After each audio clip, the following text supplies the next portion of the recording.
देशवा में माँ चल है देखो हो दादी हाला है तखी अयोध्या में दशरथ के लाला है तखी अयोध्या में दशरथ के लाला।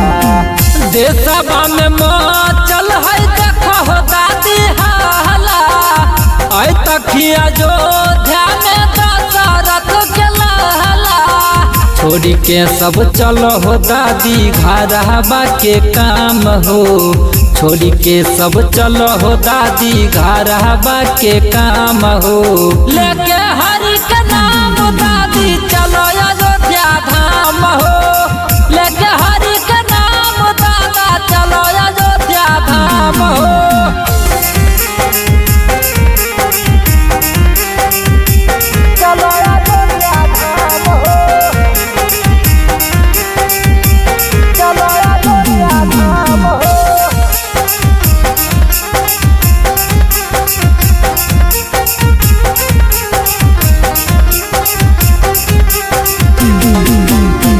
देशवा में सबसे अपन भारत महान हो जहाँ जन्म ले ले हकी राम हनुमान हो जहाँ जन्म ले ले हकी राम हनुमान हो।